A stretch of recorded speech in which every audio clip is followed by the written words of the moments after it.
My friend this afternoon was correct. He said that if we are totally influenced by our thoughts, at the end of our life, we will still find nothing.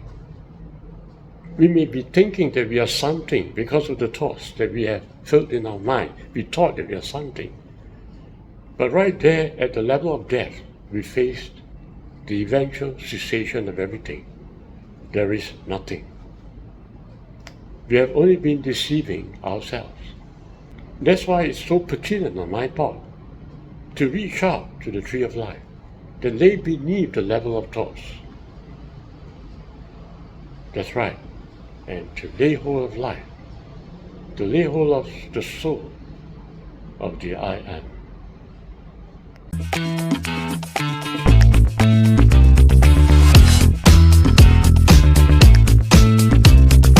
To make a video about this event that has taken place.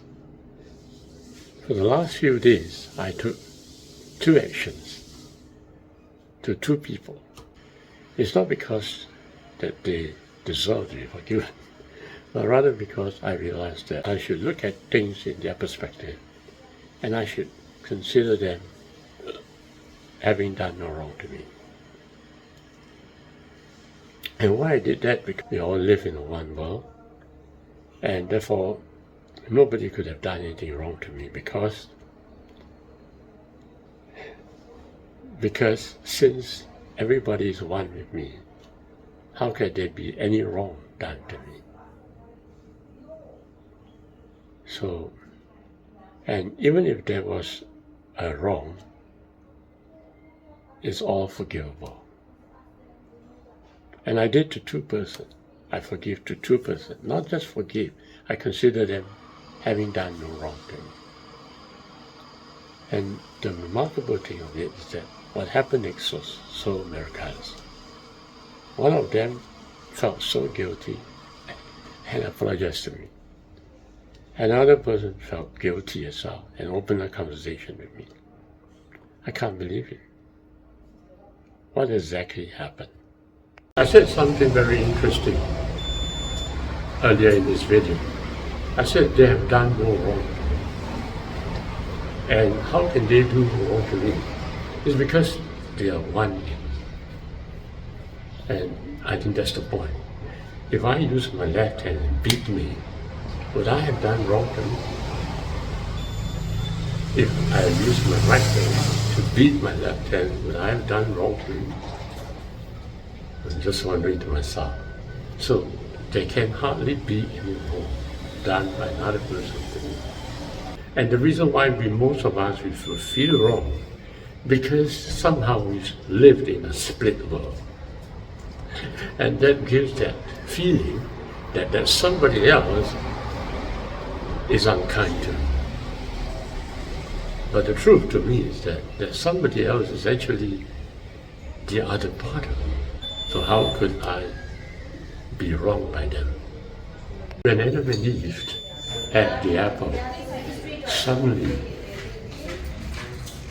they felt that a wrong had been done against them.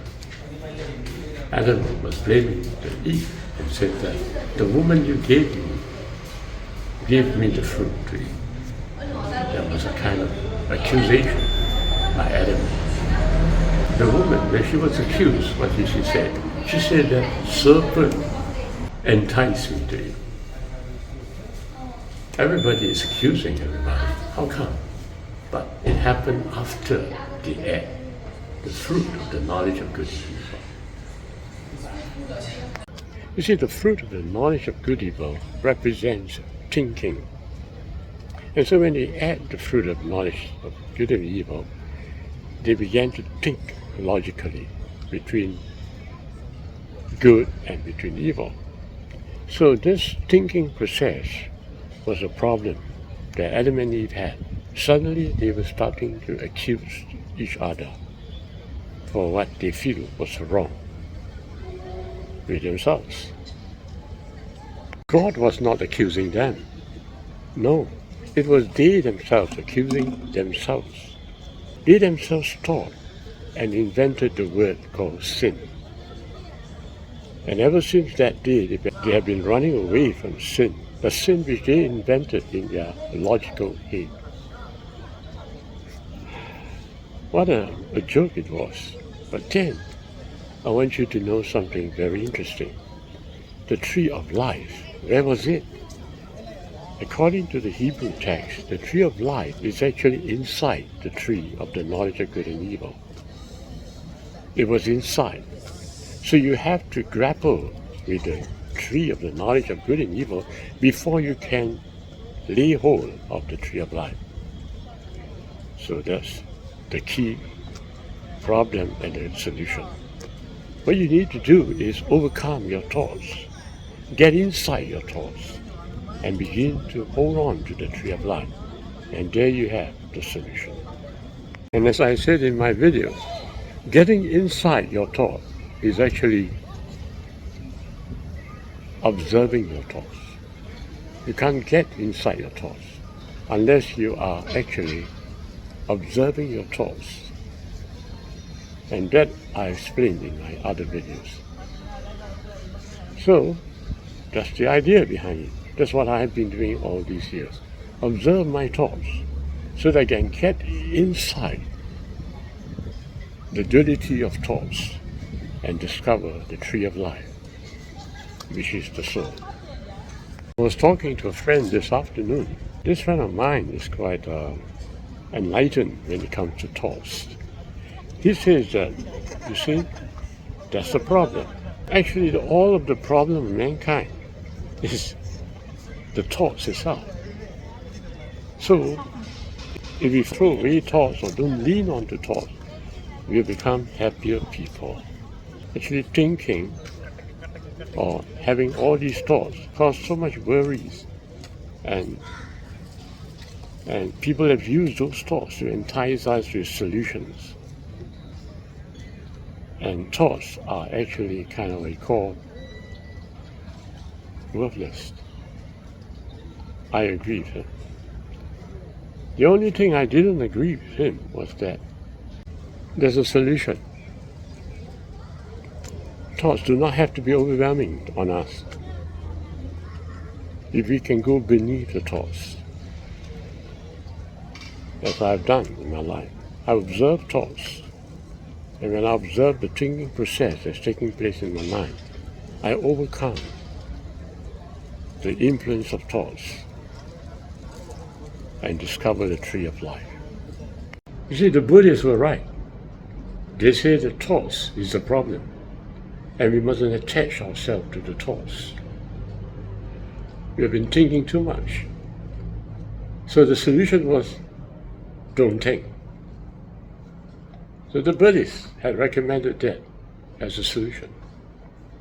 But my solution isn't that, because I realize that thinking is a fact of life. There's no such thing as no thinking. And so my solution is, as the angels told me, and that is, I would observe my thoughts. And that's not an easy thing, but it's simply observe the thinking that is taking place in your own mind. It needs a lot of practice. You do that, the influence of the thoughts do not take control of your head. Yes. So in a way, you can stretch out your hand to lay hold of the tree of life, which is within the tree of the knowledge of good and evil. In my practice, when I observe my thoughts, the thinking process itself, not only do I stop the influence of thoughts over my head, but something very mysterious happened. The thoughts and myself changed the breath. That's where I have been mystified all the years. And that was the reason why I'm here today, talking to you. Why? Because I found that the secret of life is at the level of breath beneath the thoughts. My friend this afternoon was correct. He said that if we are totally influenced by our thoughts, at the end of our life, we will still find nothing. We may be thinking that we are something because of the thoughts that we have filled in our mind. We thought that we are something. But right there at the level of death, we faced the eventual cessation of everything. There is nothing. We have only been deceiving ourselves. My friend was right to say that.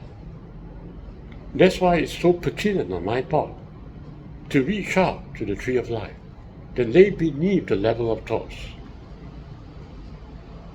That's right. And to lay hold of life, to lay hold of the soul of the I Am.